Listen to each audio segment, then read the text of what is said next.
everyone, and welcome to the next video of Ms.Paws Companion Foods and Services YouTube.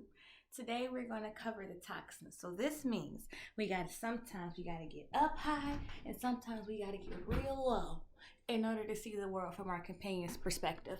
And I really sometimes want you to stand on the couch and look at the world not from being a human.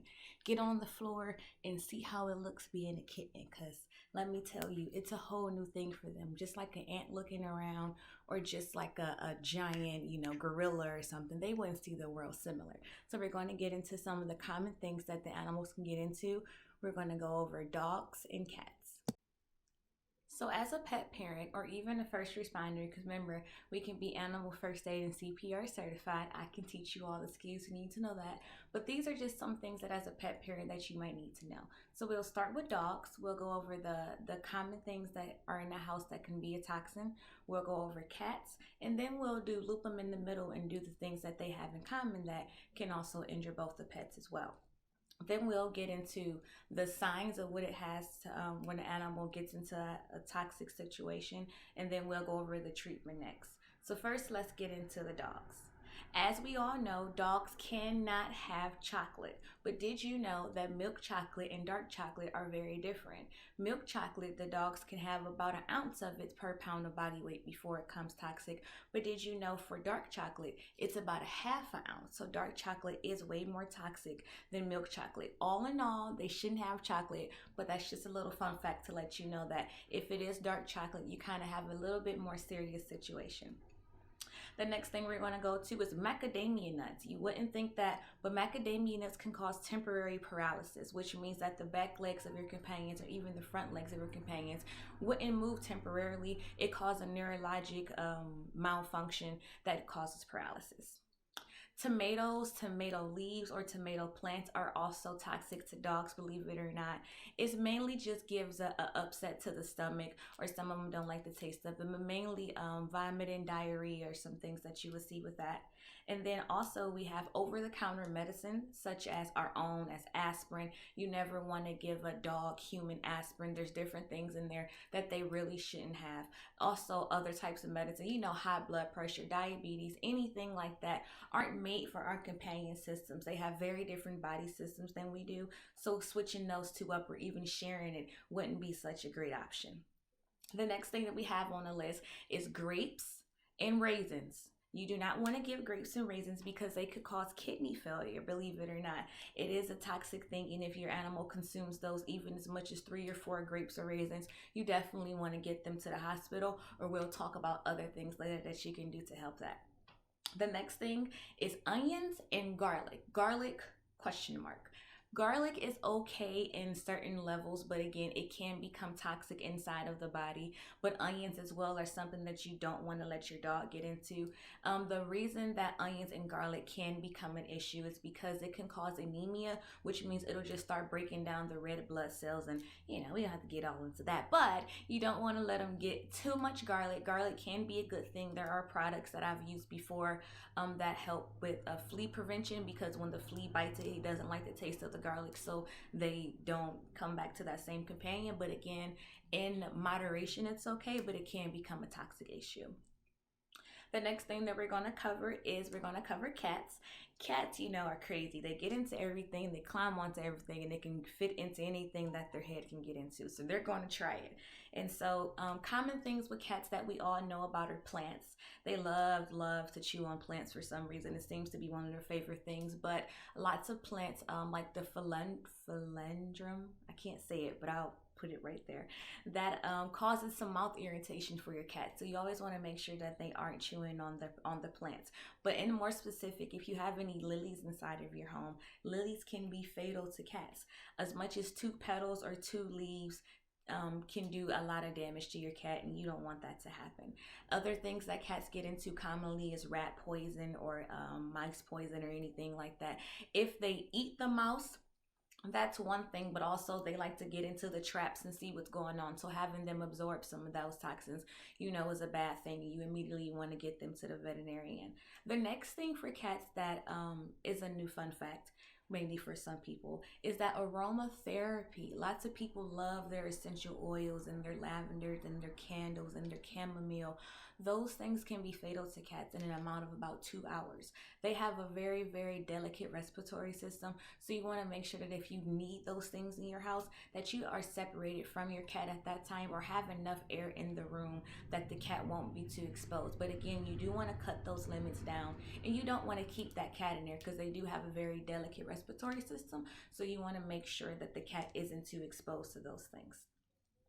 So, in common things that the dogs and cats have, that can become toxic. So many tongue twisters. We have batteries. We all know battery acid. You don't want that for any child or any companion. Pennies. Pennies are different because they have zinc in them, and any pennies with zinc in it in just an amount of 2 can be fatal. So you definitely want to keep the pennies away from the puppies that are always picking up things and the kitten that likes to play with everything. The next thing that you want to make sure, especially because it's winter time now, is you want to be aware of the de-icing salts that go inside the ground. As much as a half a teaspoon can be fatal to cats, and as much as 3 tablespoons can be fatal to dogs. And you won't think that they'll go out and just start munching on side of the ice, but mainly when they walk on their paws and they go home and lick it, those are then absorbed toxins that can go from licking it into their bloodstreams, and then you'll see the issues of knowing that there is a toxic situation happening. So you do want to be sure to be safe of that. They do have pet safe options for salts that you just need to make sure. A common color of them is blue, so some of them are blue to let you know that it's pet safe, and then also it'll be right there on the label as well. Other things too, just like the de-icing salts, is antifreeze. Lots of cars leak antifreeze, and again, you wouldn't think that they would just walk up to it and drink it, but it does have a sweet taste to it to our companions, and some of our strays that go outside, they may be thirsty and they may lick up some antifreeze that leaks from your car. It can definitely be fatal to your companions. Another thing too, as an inhaled toxin or an absorbed toxin that you want to talk about, is gas, smoke, and also like carbon monoxide. All those things can be very, very dangerous and harmful to your companions.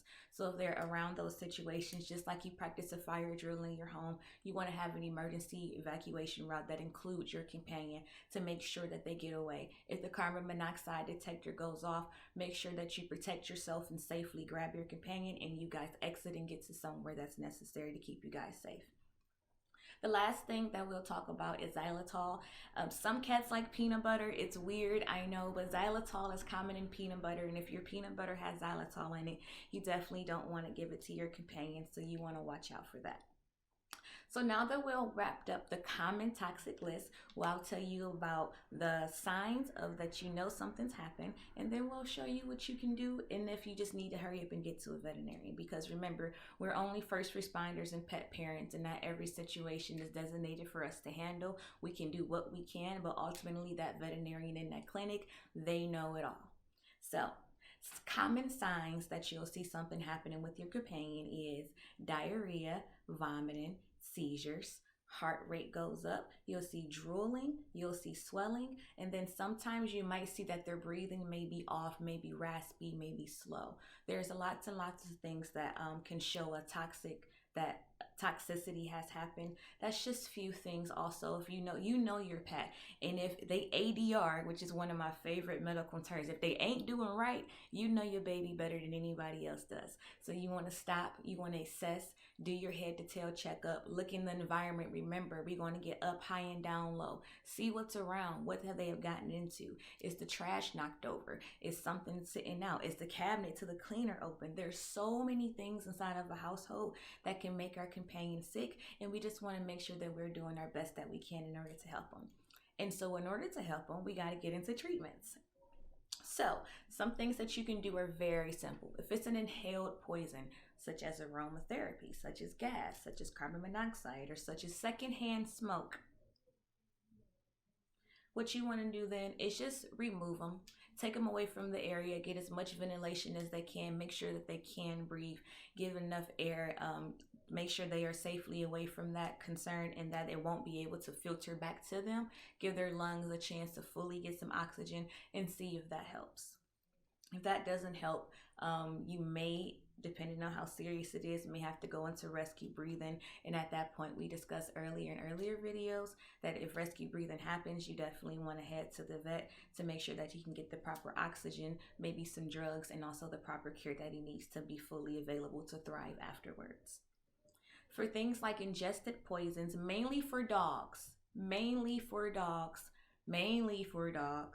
ingested poisons, what you can do then is you can induce vomiting, you can dilute, or you can simply go to the vet if you don't know what's going on. So what I mean to induce vomiting is if you know what it is, you called the poison control hotline or you called your vet and you know exactly what they swallow, and what they swallow can come back up and it won't harm them, whether mainly their esophagus won't be burned from the chemicals that they may have ingested or just from the acid in their stomach. So what you want to do if you have a dog, you want to get some peroxide. Make sure it's fresh peroxide. It's fresh and bubbly. The cap has been closed. You want to make sure it's been in that dark, cool, dry space. And that if it's older than 6 months, that it's no good. You need to remember that for sure. So if you have a dog, you need to induce vomiting. If you have a dog that's about 5 pounds or so, you will give them 1 teaspoon of peroxide. If you have a dog that's 15 pounds, you'll give them 1 tablespoon of peroxide. A huge note on peroxide is you'll never do this more than twice. If you go over the limit of 2 times, you definitely want to head to the veterinarian, because whatever it is isn't coming up, and there's other steps that can be taken medically and safely so you won't cause any further damage later on in the companion's life.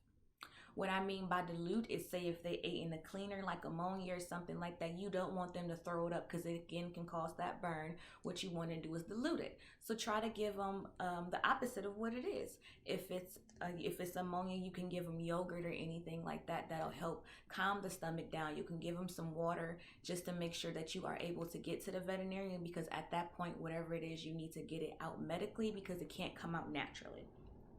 And then also the last thing that you can do always is always go to the veterinarian. I'll never tell you that you can do it all, or that animal first aid and CPR teaches you everything. The veterinarian is your best friend, and you're the advocate for this companion, to make sure that you did everything necessary to keep them thriving so that they can get to the veterinarian in order to solve the problem medically. If it's something, again, like a cut or anything small or a burn, things that we can fix, we will do that.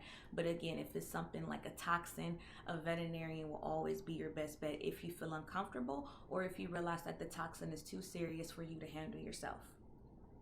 So again, I'll tell you that you do not want to induce vomiting for cats. If your cat has ingested something, you do want to get it immediately to the veterinarian. Getting the cat to induce vomiting actually causes more damage than good. It'll cause damage with the stomach later, and then also it can do a lot. We won't get too medical. I try so hard. Y'all know I be doing a lot, and I be saying all these words. I be trying to whoa. So okay, all right, I'll bring it back. So to summarize everything all up, today we covered toxins. We went over what's toxic to a dog. We went over what's toxic to a cat. We went over what's toxic to them both. And then we also showed you the signs, and then we showed you the treatments of how to help our companion if they are in the toxic situation. Toxins can be anything from food that they eat, from something absorbed, or something inhaled. Remember that as well. And always, just like I said, sometimes you got to get up high, sometimes you got to get down low. But you need to figure out what you need to do in order to be that best pet advocate, to be that best pet parent, and to do everything you can as an animal first aid and CPR instructor. As always, don't forget to like, to comment, and to subscribe to the channel. Always let me know what I can do better. Let me know what you want to do next time. Follow me on Instagram at MSPawsCle. Always and forever. I'll see you guys next time. Ooh, and I have a special surprise. I almost spilled the beans so many times this video, so I got a kitten. Oh, I'm so happy. So the next video, I've been doing like a docu-series on my cat and my kid, because you know I got Ebony. So I've been doing a docu-series trying to get them to love each other. I won't tell you anything else, but just know next video I'll drop and I'll introduce you to her. I won't say anything else, but she's a she. And I'll let you know, guys, about that next time. So I'll see you next time. Thank you for watching Ms. Paws Companion Foods and Services YouTube. And then you'll get to meet my baby next week.